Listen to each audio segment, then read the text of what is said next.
mwana makango eza nani eza oyo azoyeba papa na ye fixe te nayebi te ndenge oza na banzambala wana eske oyebi papa na yo fixe po papa yanga ndenge naza na ye lelo Jésus Christ atikalaki kosala service ya huile d'onction ata mokolo moko te. En aucun jour namonaki abengi Matthieu alatisi ye nzambala azalaki na tailleur te aotambolaka na ye abengi Jean atongeli ye mwa nzambala oyo ekoki na Jean abengi songolo atongeli ye mwa nzambala oyo ekoki na ye non yo banzambala oyo ozokende kotya bacharge na nzoto ozozwela yango epai ya nani juste ezali Jean alobi ils ont leur père les diables. Shalom, shalom peuple de Dieu de partout besoin encore temps pour l'émission détachez-les. Alors à tout moment tant que mon kaka tant wana okoti awa c'est que eloko liboso s'abonner. Mona na kwa wana ba komi s'abonner. Soko s'abonner au mona ngonga ebimi. Fina pe na ngonga wana obeti. Alors à partir de wana de nyoso to banda kokoti sa lokola émission et okomela yo. Alors lelo toye lisusu kolobela ma soutem musus lokola nzambe a accordé biso moment na lingi esko zolanda biso to sambeli. Seigneur merci pour na bolingo na yo okabeli biso encore au moment oyo batela pambola sunga bayoki nyoso ba pambolama surtout muto ko partager pe émission a pambolama parce que a perdre peu crédit na ye. Alors le boko na yo est accompagné biso nyonso esalema ezala toujours pona lokumu na yo. Merci pour être capable na nyonso na kombo na Jésus Christ. Amen. Merci, shalom de partout vos yeux encore temps. Ezali toujours émission na yo détachez-les. Alors na moment oyo oza kolanda l'homme de Dieu le pasteur Jean-Paul Njate Wemba, je crois église eza prophétique évangélique. Toza na thème munene tozolobela sur l'enlèvement. Enlèvement total saki que ezali mouvement oyo Jésus Christ akoya ko déplacer église alongoli église awa atie na mapata pour 1000 ans. 1000 ans oyo signifiait un jour. C'est que l'église est na mapata un jour. Alors total sikoyo que moment yango avant enlèvement ne salema. Et un mouvement moko oyo babengaki apostasie, je crois ceux qui s'abonnent déjà au lundi de l'émission précédente. OK, kokuta émission moko tolobelaki sur l'apostasie. Apostasie est un mouvement oyo et ko précédé enlèvement. Avant enlèvement il faut apostasier. Alors, apostasie déjà dès un moment oyo tozo que ndiko expliquer pour comprendre que déjà apostasie est commis. C'est pourquoi la fois passée total ça qui encore forme ya batu oyo Jésus akoya ko enlever parce que tolobaki que église o bazolobela ezali bato baza na Saint-Esprit. Alors, pour batu ba comme un niveau ya kozala atteint na benga atteint na apostasie, c'est que ba perdre de foi, il faut makambu moko boye salema. Tant yango ezo salema ka de temps à autre et o même bato baza na foi faible, ba banda ko perdre de foi wana petit à petit. C'est pourquoi lelo tolingi to kende kotali c'est un peu mouvement moko o eza très compliqué. O côté une église ba conflit. Ba conflit na église. Tozo tali sa source ya ba conflit na église. Parce que lelo ozoyoka okunana okuna bayokana te okunana okuna bayokana te or bangonde to bandai komona ondire ba père na biso o ba memeli biso makambo nzambe or nakata makambo nzambe eza bolingo batumi bale déjà ceux qui kaka bakomi kowelana c'est que d'abord eloka liboso bolingo esili mais koka moite yango moni émission o ezali juste pona ko faire voir yo que nyonso wana ozomona ezali pouvoir oyo apostasie na yango de façon que tango yozo talobi na ba oyo pena pe ba komi boye c'est que tina ko sambeleza te dès que kaka maloba wana bimi na munoko na yo c'est-à-dire diable a récupéré yo déjà. C'est pourquoi les autres lingito parler sur source de conflit dans l'église. Quand on parle de l'église, on voit le corps de Christ. Et nous avons encore une église qui n'est pas corps du Christ, mais bâtiment. C'est la chose que tout le monde doit d'abord savoir que tant que l'église, il faut qu'on ait de quelle église s'agit-il. C'est que tant que tu as parlé sur les conflits dans l'église, en tout cas loin du corps du Christ. Dès que déjà simba. Tant que déjà que conflit dans l'église, d'office il y a que les églises yanzambete. Parce que l'église yanzambe est un corps du Christ. Nzoto ya mutu yomo kondengo zana nzoto noana. Ekoki kozala na ba conflit te omona loboko nona lokolo na yo yokanaka te tope lisu nona litoi na yo yokanaka te tope linzaka na yo na mukongo na yo yokanaka te. Ça n'existe pas. C'est pourquoi tant que tozolobela conflit na kati église d'office tozomona église bâtiment oyo eza na mokili awa. Alors ezo utawapi source na yango. C'est pourquoi tozana verset ya liboso tozotanga ozolanda biso tolobi que tu as parlé sur les conflits dans l'église. Et nous avons expliqué que l'église, ce n'est pas le corps du Christ. Parce que le corps du Christ, il y a un moment où il jamais qu'on la diviser. C'est que tant que tu as battu balé, bazan na ba Bible na maboko, ba oyo kanate. C'est-à-dire moko azaya Christ, muso azaya Christ té. C'est pourquoi tu as rapidement dans Galates chapitre 5 Tozotanga verset 17. Lelo na osale la kaka Bible simple o ezali Louis II. Galates chapitre 5 verset 17 Bible et bisibisonine. Elobi boye. Car la chair a les désirs contraires à celles de l'esprit. Et l'esprit en a des contraires à celles de la chair. Ils sont opposés entre eux, afin que vous ne fassiez point ce que vous voudriez. Ah voilà. C'est que nous avons la chair et nous avons l'esprit. Tant que nous avons un conflit écotique, dans le bâtiment de l'église, c'est que déjà, il y a deux choses. Il y a la chair, il y a aussi l'esprit. C'est que na kati ya batumi bale ba welana moko aza ya nzambe muso aza ya nzambe te. Alors tango zama na nzambe kokota makambo na sentimate tango yoki quelque part conflit en église moko boy soit pasteur moko boy na pasteur musus soit prophète moko boy na prophète musus ko welana ezali yo oyo zolanda za ya nzambe na ba dernier temps oyo komi comprendre directement que eza mouvement ya apostasie et lingue côté la yo. C'est que Pupula yangwe le kakutu musika na yo. Parce que oyoki wane qui a des choses, il y a la chair, il y a aussi l'esprit. Batumi bale o bazana même chair ba oela nate. Bazana esprit ba oela nate. Mais tangu discordance ekoti, c'est que mususu azana molimo mususu azana molimo te. Alors, la chair c'est quoi? L'esprit aussi c'est quoi? Est-ce que bandi lelo to e bandi quand? Même Galates, tu as démarché encore comme Mouké. Total, Galates chapitre 4. Galates, tu as chapitre 4. Tu as verset 22 à 26. L'andabiso attentivement. Chapitre 4, verset 22. Car il est écrit qu'Abraham a eu deux fils. L'un de la femme esclave et l'un de la femme libre. 23. Mais celui de la femme esclave naquit selon la chair, et celui de la femme libre naquit selon les vertus de la promesse. 4. 24.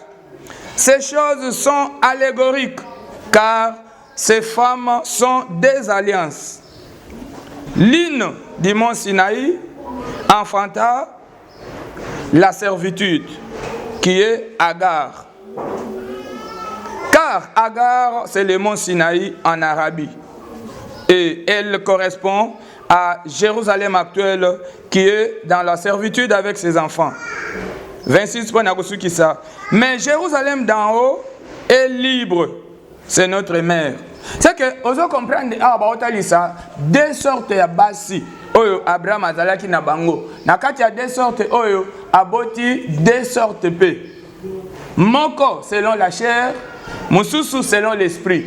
Parce que quand on va la promesse, on voit directement l'esprit. C'est que on y a qu'on comprendre que tant on va que la chair a les désirs contraires à celle de l'esprit, pour dire que basi mibale oyo Abraham akomaki na niveau ya kobota na bango bana, moko azalaki ya chair, mosusu azalaki ya esprit, et bango mibale bayokana ite. Conflit ekotaki makasi. Je crois oyebi comment événement ngo elekaki. Alors, pourquoi tu as verset oyo? Et d'abord na otalisa yo ke na kati ya makambo na Nzambe, parce que quand on parle d'Abraham, to mona source ya alliance moko boy, e bandeli ya bonzambe. Abraham balobi azaki na basi mibale, et basi wana mibale ezaki significatif. Moko akobota nzoto, mosusu akobota molimo. Alors, oyoki yo moko ke après Abraham kobota nzoto, Nzambe ayaki koyebisa ye longola Agar na mwana na ye. Poto continuer ko vanda ensemble na yo. Pour dire que les lois en église okuta mutu aza kolinga ko évoluer selon la chair, c'est-à-dire aza abonné à diable. Bien qu'aza na kati église, aza na promesse ya Nzambe te.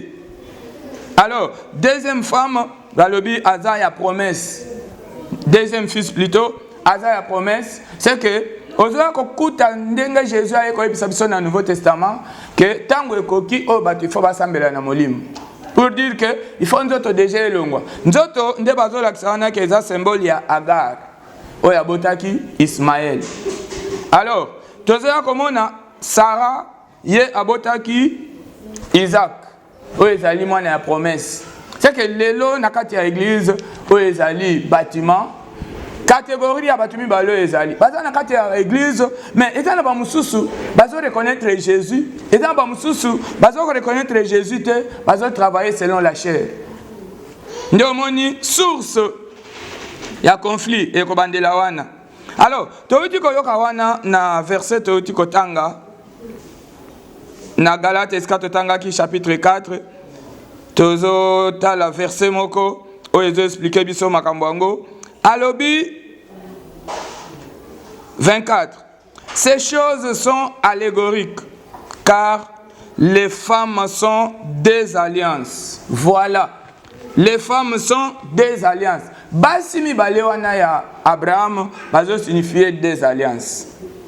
Alliance ya liboso alobi des alliances lino du mont Sinaï. C'est qu'alliance ya liboso ya mont Sinaï. Et je crois qu'il y a alliance ya mont Sinaï et ya lévitique. Alliance lévitique au sacerdoce lévitique wana yango eza charnel. C'est que eza significatif ya Agar. Alliance wana ekobota Ismaël. Ismaël aza na promesse te. Aza oyo Nzambe akochasser. Alors Ismaël ayebi ke ngana aza ya promesse te na kozala un jour chassé, tango aza pembeni ya Isaac akoluka kimia te na Isaac, akozala toujours koluka bakroka jambe de façon que Isaac a rejoindre ye bango nyonso bazinda na kati ya apostasie babeba. Pour te dire que ndenge ozolanda biso oza mwana Nzambe kozala abonné na babiloko wana te oyoki kuna ebebani eza bango nde babebani, c'est que ye aza na bit na ye oyo pe aza na bit na ye. Mais du moins ko comprendre que Ismaël pembeni ya Isaac baoza na kimia te. Pourquoi? Parce qu'il faut complication kaka ye ya eza po créer apostasie. Alors oyo ko comprendre ba signifier wana que Agar azali sacerdoce ya kala oyo ezali ya Moïse. Et vite tu comprends que Isaac azali siko ya promesse, c'est que yende azali na Sarah oyo azali sacerdoce oyo tozana ngo lelo royal ya Jésus-Christ. Ndenge ba signifier deux sortes ya bana wana. Alors pour te dire que tango okuta conflit ezali, c'est que présence oyo eza tozana deux présences nan oyo ezali visible, tozana Ismaël, tozape na Isaac. C'est que tango mona batumi bali ba welana yeba ke moko aza Nzambe muso aza Satan. Alors ma révélation moko ezana c'est landa ti oko comprendre eloni ntoningi tolo sacerdoce ya kala Bible ezo ebisa biso na Hébreu esika oyebi très bien Hébreu chapitre 7. Hébreu chapitre 7, le verset 11. Alobinin. 7:11 Bible zotalisa biso que Hébreux, oui, chapitre 7, verset 11. Bible et biso boy. Si donc la perfection avait été possible par le sacerdoce lévitique, car c'est sur ce sacerdoce que repose la loi donnée au peuple qui était encore et a besoin toujours qu'il parût un sacrificateur selon l'ordre de Melchisedec et non selon l'ordre d'Aaron. Voilà. Verset oyo ezo expliquer biso que soki lobiko ya batu ekangamaki na sacerdoce ya balewi oyo ya kalawana tokokaki susu komona nganga nzambe mususu te aya ko apparaître ozo kawana bazotalisa nganga nzambe oyo apparaître kombo na ye Melchisedec et nganga nzambe ya kala kombo na ye Aaron. Aaron aza na kati ya sacerdoce lévitique oyo ezali makambo ya kala. Aaron na Melchisedec baotambola ensemble te. Aaron aza na période na ye asilisi après Melchisedec azwi. Mais tangu ozokuta mutu na kati église moko aza ya Aaron mususu akomi ya Melchisedec oko comprendre suite na yango 12 alobi nini alobi car le sacerdoce étant changé nécessairement il y a aussi changement de la loi. Mobeko ebongwani bonganga pe fo ebongwana. 18 alobi il y a aussi abolition d'une ordonnance antérieure à cause de son impuissance et de son inutilité. C'est que ordonnance wana akala elongwe déjà pour te dire que na ndenge tozo sambela Ismaël aza na influence lisusu likolo ya église te. Ismaël azali oyo ya nzambe lisusu te ndozo ka ba conflit eza kuna esika bazo bunda. Ismaël na Isaac bitumbe ezali. Or tant tozo ya ko balancer muke na 2 Corinthiens chapitre 3. Mais quand on tanga biso ensemble chapitre 3 tozo tanga verset moko 15 à l'obi jusqu'à ce jour quand on lit Moïse un voile est jeté sur leur cœur. Mais lorsque les cœurs se convertissent au Seigneur Jésus, le voile est ôté. C'est que vous comprenez que kaka débat na oba o continuer. Mwana moko azali Moïse. Mwana mususa azali Jésus. Balobi so mutu akangami na Moïse ti lelo elambe ezipie na motema. C'est que a comprendre mambo nzambe te. Alors, tangu aomona Jésus pembeni na ye. Mais aolinga kotika Jésus libre te. Akobanda kotia Jésus bakroka jambe. Fin de compte, conflit et cocotte. Fin de compte, conflit et kosalema. C'est pourquoi les lots tango omona batumi balé, baza na Bible na maboko, mais baza en conflit d'office comprendre que moko aza nzambe, muso aza Satan. Alors yo oyo zo tanga ozamo na nzambe, mona tanto komi. Exactement, il y a toza ko kende vers la fin, c'est que oyo nzambe aozala mal à l'aise. Parce que oya Satan banda ko tia toujours pression kaka po babungi sonzela nzambe parce qu'il faut apostasier kota au perdre foi. C'est que tango omona babiloko ya ba conflit na ba église bien-aimée kokota ngote sokoza nzambe.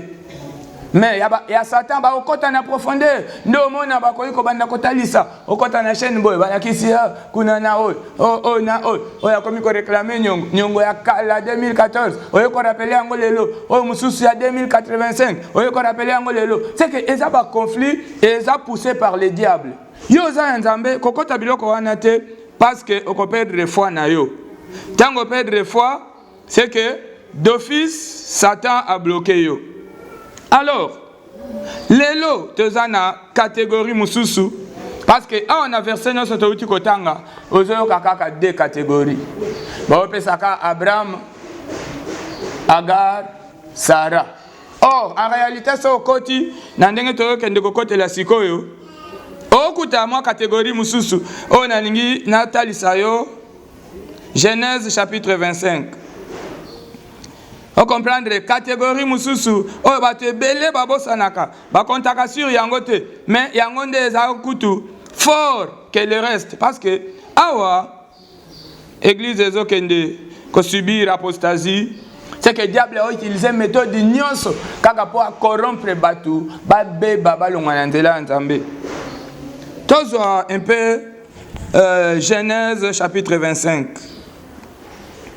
On comprend les catégories musu ya batu. On va expliquer likolo kunate. Genèse chapitre 25, tozotanga verset 5. Genèse chapitre 25, verset 5, Bible lobby. Abraham donna tous ses biens à Isaac. Il fit donc office de ses concubines et il fit des dons au fils de ses concubines, tandis qu'il avait encore, et il les envoya loin de son fils Isaac. C'est que, oya ko comprendre la catégorie moko ya bana musus. Je crois, pose source nango bien, tobanda na premier verset. 25 premier verset, Bible lobby. Abraham prit encore une femme nommée Ketura. Ketura, aboteli Abraham bana mitano. Nakati ya bana mitano oyo, mwana moko pe kombo na ye Madian. Na bana Ketura, aboti encore 5. C'est que baoya ko sangisa 5 oyo Ketura aboti. Na 5 oyo mwana ya Ketura boti bango tu na compte Abraham basali lokola 10 bana eza catégorie ya bana oyo baza mentionné awa na likolo te toza wa kaka na Isaac ndenge balobi première femme aboti mwana ya promesse deuxième femme aboti mwana ya chair Agar et nzambe alobi bengana Agar na mwana na ye bongo soki Agar ba bengani awa tozomona troisième catégorie ya batu Ketura aboteli pe Abraham. Pourquoi bano ba compter bango te? Mais baza toujours na kati Abraham. Ndio moni awa Abraham azui biloko héritage na Enos apesi Isaac. Bible lobi na bana ya Ketura ba makangu na Enos. C'est que na Ismaël pe aza classé parmi bana makangu ba pesi bango badon. Alors, lelo toza na bana wana ya Ketura bazé belé. Okuta na église lelo ndenge toza soki otanga ba vrai na ba faux. Ba faux baza e belé koleka ba vrai. Osutuka pe to tikali ataka kana 2% ya ba vrai. C'est que osutuki pe 98% ba komi ya faux. Pourquoi? Parce que tala awa Agar awobotaka mwana moko. Sarah aboti pe ka mwana moko. Mais yo ka Ketura sopi combien? 10. Alors, Ketura c'est quelle sorte de gens? Oh baza en église lelo. Po Ketura oh bana nyoso ya Ketura. Baza ni na sacerdoce ya kala ni na sacerdoce ya sika. Or to lobaki ke sacerdoce ya kala eza nini? Eza bato baza tilelo balata ka banzambala baza na Bible na maboko basala ka ba service ya mafuta baza toujours na Bible na maboko beza bato yo makamuna nyonso po asala il faut associer azo eloko boya sangisa na oyo na oyo. Alors sacerdoce ya sika to lobaki eza juste ka présence à Saint-Esprit. Alors lelo l'église conflit ezako bakisama ya makasi pourquoi? Parce que tu as ajouté catégorie ya ba Jean moko bana ya Ketura. Bana ya Ketura eza banani? Eza muto ko kuta aza pasteur aza na Bible na maboko na nzambala mais azolo belo makambo molimo musantu. Yo na nzambala ko yeba makambo molimo musantu ndeni parce que yo na nzambala oza muto ya Moïse. Or kuna na Moïse makambo molimo musantu balobelaki yango te. Mais les lois que tu as nzambala mais akoyi ko prêcher au Saint-Esprit akoyi pe ko sala miracle c'est que miracle wana ezo na pouvoir ya Saint-Esprit et un esprit ya mabe magique et koti et baza ko sala lango subliminaux c'est que okuta kana nzambala wana pouvoir magique eza na kati nde to mona ki na era Mobutu bateni ya basoda abandaki ko utiliser yango na ndenge na ye c'est pourquoi na moment wana ce soldat a tenu na yata au côté lié baki c'est simba été pona ni nakati a tenu déjà biloko eza pourquoi eza subliminaux les lozo kuta banzambala wana eza subliminaux et là la kasoki wapi babiloko nyonso wana c'est que eza catégorie ya batu oyo baza glisser nakati évangile Ndengozo kawa ba fils de Ketura. C'est que tango omona mutu na nzambala et azota lisayo molimo mosantu a comprendre ba moko ke eza fils ya Ketura. Baze belé ko le kabana nzambe. Ndokuta lelo na bato bazaki lobi omona ki bango sa nzambala mais lelo pe obande omona na mwa nzambala na mwa chapeau. Bino boko miso mo penza. Alors catégorie ya liboso ya bana Ketura eza ba o ya bongo. Alata kabanzambala mais alobaka makambo molimo mosantu. Deuxième catégorie ya bana Ketura eza ba o alata kanzambala te. Pona ye aboya nzambala mais asalela ka ba mafuta akoyi kolobelo makambo huile d'onction. C'est que on comprend les différences. Moi la ya Ketura moko eza o azana nzambala mais azolobela sur le Saint-Esprit. Moi na msu ya Ketura ya mibale eza o alata kanzambala te mais alobaka sur l'onction d'huile. Il y a azo reconnaître huile d'onction, mais azo nié nzambala. Même sous-souana, eza oyo, azo boya Saint-Esprit te, mais azape na nzambala na nzoto. Ya. Tant que tu kotanga likolo, oyo ki ba comparer Aaron na Melchisedec. Batumi bale wana ba travailler ki au même moment te. Ndenge moko na Jean-Baptiste na Jésus. Na verset to kotanga na 2 Corinthiens chapitre 3 le verset 15 ayebisi biso alobi lelo ndenge tozali na 2 Corinthiens chapitre 3 le verset 15 alobi ti lelo soki tosalela na makambo ya Moïse elambe ezipi biso po tomona nzambe il faut tobongola motema tolongwa na Moïse tokoma na Jésus pour te dire que Moïse na Jésus ba otambola nzela moko te. Ce que ça la sacerdoce ya Moïse, c'est que yo makambo molimo mosantu okolo belangote. Ce que ça la sacerdoce ya Jésus, c'est que makambo ya Moïse, ya huile d'onction okolo belangote. Maintenant okuta mutu na nzambala, mais il te parle du Saint-Esprit, c'est que l'esprit ya olo belawana, ce n'est pas le Saint-Esprit, mais les esprits malins, sorcellerie. Yangonde fandi na kati église siko. Ndo mona catégorie mibale batalisa biso kuna likolo. Oyo troisième catégorie eko s'ajouter. Yebisanga kimia eko dans l'église ndenge nini. Ndiango moni église actuelle eza déjà église moko en péril. Eza église ya tango okota ngo zo sambela il faut que ça la attention makasi po okosutuka oza ya kobeba mena Bible na maboko.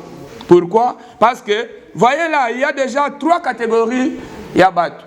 Mais na Galate eska totanga ikona likolo na Galate chapitre 4 verset 22 bazo reconnaître Abraham kaka na 2 fils moko ya nzoto mususu ya molimo siko ya Ketura oyo ba oclasser wapi po mutu azaka na nzoto na molimo nzoto ezate molimo ezate ya ozalani ndeba oyo okuta lelo azana nzambala mais asala kama molimo mosantu ta mususu pe asa alata kanzambala te mais asale la huile d'onction. C'est que les bateaux bazo kende nulle part. Bazana kati ya maswa ya Noé.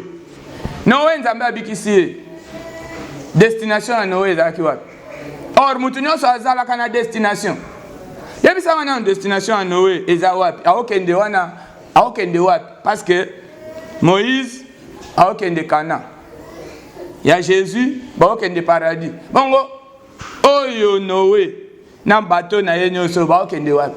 Banda na destination te eza bana ya Ketura. C'est que oza lelo na makambo na nzambe Bible na maboko menzambala lobela kaka makambo huile d'onction kende na Cana. Mais soki o reconnaître que nzambala eza mabe yango lata kango te. Mais siko eloko yeka musanga ke yo lata kanzambala te mais osalela ka huile d'onction. O mona te ke oza na destination te. C'est que ndo ya kokuta église kimia ezate bana Ketura bakomenase Isaac ba oyo ya Ismaël bakomenase Isaac moyen kimia ezala na kati ya makambo nzambe ezate. C'est pourquoi nazobondela na yo Isaac parce que le problème c'est Isaac mutu ba protéger c'est Isaac. Ndenge moni na Genèse Bible lobi Abraham azwi biloko na ye. Genèse touti kotang chapitre 25, le verset 5. Bible lobby. Abraham donna tous ses biens à Isaac. Abraham a une image de Nzambe. Nzambe apesi biloko na ye nyonso na mwana oyo ya ye. Soko oza ya Nzambe c'est que oza na molimo mosantu lelo. Soko oza na molimo mosantu te bien aimé oza ya Nzambe te. Alors, tangu yo oza na molimo mosantu, oza héritier. Nyonso ya Nzambe eza na maboko na yo. Obanga te, okokota église te pona kosambela Nzambe pesanga mbongo, Nzambe pesanga mwasi, pesanga boy. Biloko nyonso wana eza ya yo, Nzambe asalaki yango pona yo. Mais yo asalaki yo pona biloko wana te. Alors bana ketura lelo musala na bango ezani. Ata okoyoka ona oteka huile. Huile oyo soko ozi yango, okeko pakola botuto elongwe, nyonso wana kaka po mbongo elanda na simu. Nyonso pe kaka ya mbongo ya koteka. Pourquoi? Parce que bango baza na héritage te. Bible lobi tangu Abraham azwi biloko na ye apesi Isaac mwana ne mo. Il fit des dons au fils de ses concubines. Et pas bana makangu apesaki bango kaka ba don. Azima ba biloko akokabela akabeli bango. Mwana makangu eza nani? Eza oyo azoyeba papa na ye fixe te. Ebite ningo za banzambala wana esko ebi papa na fixe. Po papa yanga ndenge naza na ye lelo Jésus Christ atikalaki ko sala service ya huile d'onction ata mokolo moko te. En aucun jour namonaki abengi Matthieu alatisi ye nzambala. Azaki na tailleur te aotambolaka na ye abengi Jean atongeli ye nzambala oyo ekoki na Jean. Abengi songolo atongeli ye nzambala oyo ekoki na ye. Non, yo banzambala oyo ozo kende kotia ba charge na nzoto ozozela yango epai ya nani? Ah juste ezali Jean alobi ils ont leur père le diable. Diable aponaka te. Ndumba ye akoyamba ye. Koka ye akoyamba ye. Mutu nyonso bato malamu soki baye aoyamba bango, bato mabe baye aoyamba bango. Mais Nzambe ayambaka mutu nyonso te. Nzambe po ayamba yo il faut bongola motema. Obongoli motema te okoza ya Nzambe te zabana aketura. Ndenge bazao elo nyonso Abraham akopesa ye aozo. Mais Isaac a biloko nyonso te. Isaac a biloko eza ya valeur parce que ayebi que vie na ende yango wana. Alors nazalaki kotalisa lelo parce que tokene nango mukuse bongo. Conflit na église ezouta na nini? Conflit na église ezouta na présence ya trois catégories ya bateau. C'est que toza na Isaac, toza na Ismaël, toza na bana ya Ketura.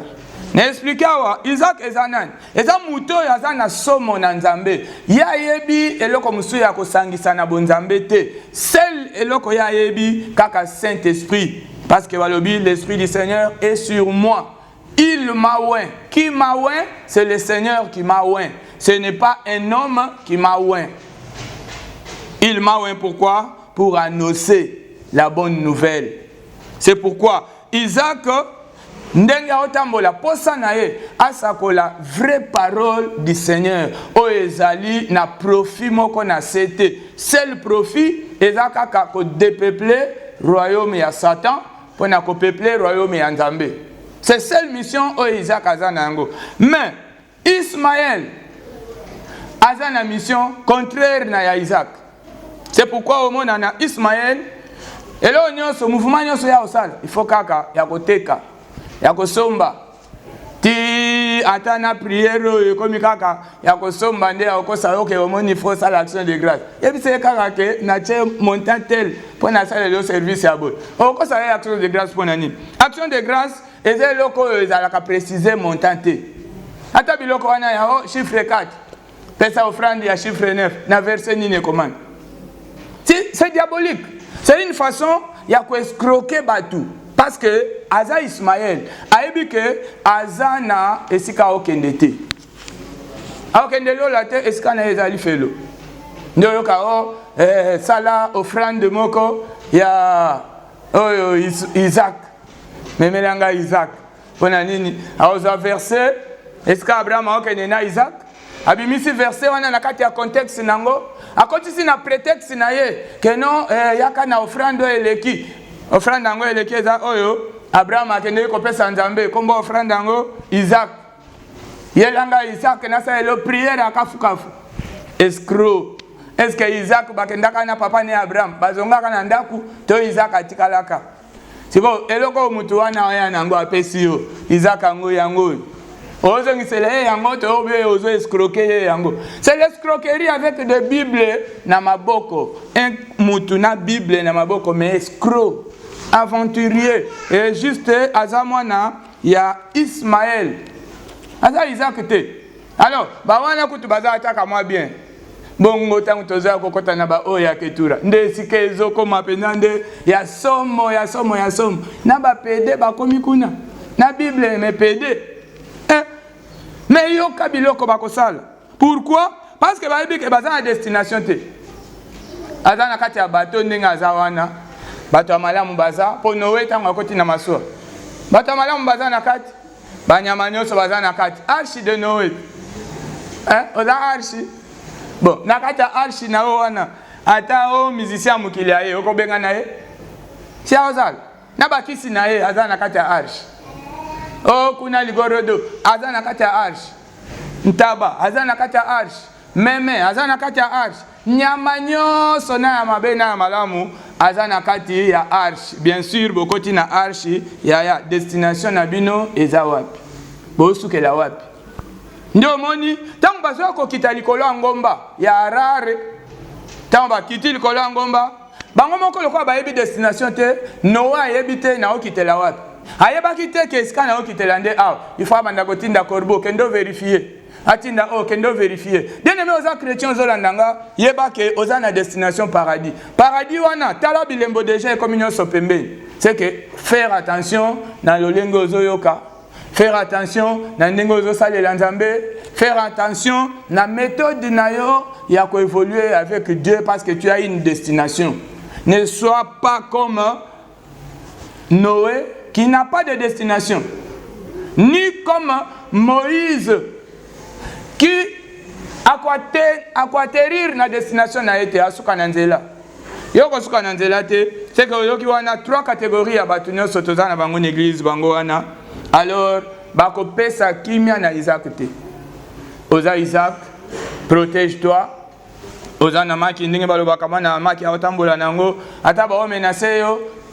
Zala na maîtrise ya ko protéger maki na yo tie comme na lola. To komi na moment déjà ya mabe.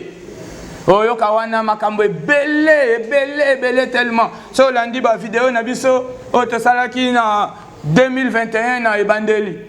Tobandeli kotali soke tokomona makambu oyo na bakati ya bato oyo kanti penda bazala Nzambe mais makambu ekomona na oyo ekolekela na entendement na yo et nous en sommes maintenant déjà tokomi lokola kaka tokomi na babiloko oyo oza ya Nzambe eza ba signe oyo ezolakisa ke okomi pembeni ya destination na yo koza lokola Noé te Nzambe abikisi aza na kati ya masuwa mais ayebi destination te alors obanda kotatone oyebi te okwaterir quand okotinda oyo akende libela otindo akende libela ndio okuta ba église ya mwana azana sima pasteur na ye suka akotomboka akeko sala oyo ye po papa atindi ye kende kotala soki maye kauki tango akeika kama miracle muke ngape na komina Nzambe na longwe na bimi kotomboka nyonso wana eza kotomboka et tango zo reconnaître papa oyo yo oyebi ke aza papa na yo ozo reconnaître ke aza papa na yo mais soka la kelio c'est simba yo parce que yo ozo reconnaître ke aza ya yo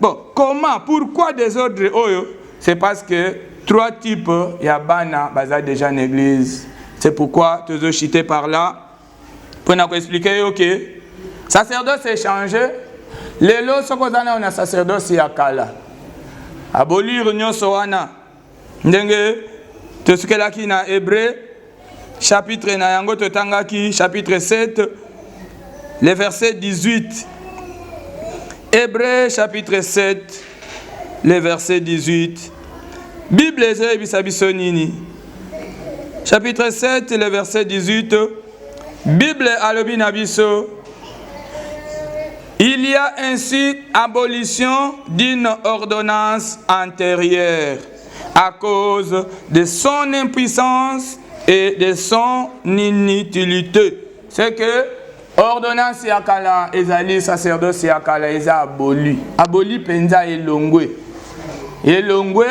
c'est que biloko banzambala elongwe, biloko ba huile d'onction elongwe, biloko yao ba sacrifice soki ya nini elongwe. Awa to komi kaka na moko oyo Bible ezebisa biso na mukanda na Jean chapitre 4 verset 23 à l'obi, l'heure vient et elle est déjà venue où les vrais adorateurs adoreront le Père en esprit et en vérité. C'est que makamuna nzambe lelo po ozala à l'aise, ozala sûr que nzambe azoya kozwa yo, molimo mosanto azala kati na yo. Alors, mutakoyi ko prétendre te kozala na Saint-Esprit aussi longtemps que to mona na banzambala na nzoto. Eza sacerdoce mibale otambola ensemble te. Ya nzambala eza nzambala tina kana, ya Saint-Esprit eza Saint-Esprit tina paradis. Yo na nzambala okosuka na kana. Yango wana omoni escroquerie ezola takayo. Oningi komona mutu azala l'aise te. Il faut kotia ba croque à jambe toujours kaka pona kobenda complication na kati ya bana na nzambe et te comprendre mission na bino eza pona kokotisa apostasie. Alors continuez na yango biso bientôt clairon ezobeta. Clairon ndenge ezobeta église ezolongwa na mabele. Ce n'est pas encore la fin du monde. Ce que église elongwe batu bakotikala bana ya Ismaël baotikala bana pe ya Ketura nyonso baotikala. Alors tribulation munene bandi nde sika mwana na mwana akolakisa ezaleli na ye. Bible wana okobwaka yango bientôt wana. C'est ka tribulation makasi bandi obwaka Bible wana po yo za kutu ya Jésus te. Mais avant yango ebanda bwaka déjà banzambala simba Bible. Molimo mosanto avanda kati na yo pe gloire na ye kota. Alors yo zolandanga ozana complication moko boy. Bible lobi Abraham azwa ki héritage na ye nyonso apesa ki Isaac mwana na ye. Oza mwana nzambe ozolandanga soki complication eza na vie na yo tia loboko na motema nazo sambela po na yo. Situation nyonso compliquée eza na vie na yo tia loboko na motema tozo sambela pe bolamu na nzambe landa yo.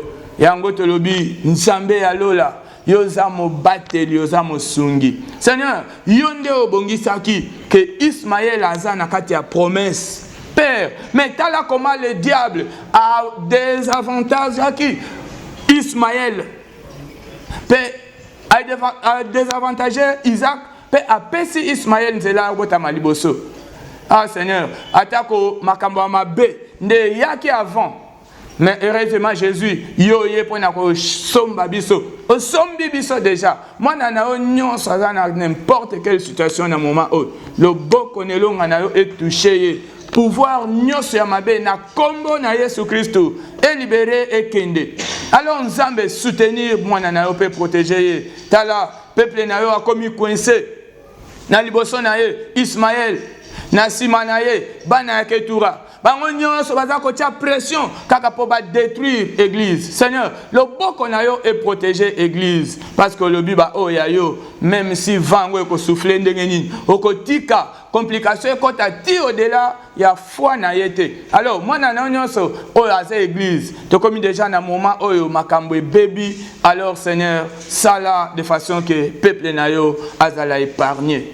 Merci pour tous amours sungi. Tala motema ya mwana oyo azape na makambo ebele na vie na ye oyo ezo compliqué. Seigneur, yo en étant Abraham ozwa ki héritage opesi na mwana oyo ya yo. C'est que mwana na yo lelo c'est l'église. L'église c'est celui qui a le Saint-Esprit. Alors qui a le Saint-Esprit? C'est celui qui a cru que tu es Seigneur et Sauveur. Alors mwana no nyonso andimi yo déjà banda lelo. Le boko na yo nzambe ya lola est touché pe akota un héritage na ye pour finir na paradis. Merci pour tes amours que lipe mosikoli. Pambola caméraman, pambola pe église nayo oyeza la joie du ciel, pesa yango capacité ya ezala complètement ton corps de façon que tango zoya au mona na biso nyonso ensemble pour na adorer yo pour l'éternité. Merci pour tes amours que lipe mosungi na kombo na Yesu Christ. Amen. Merci. Bye.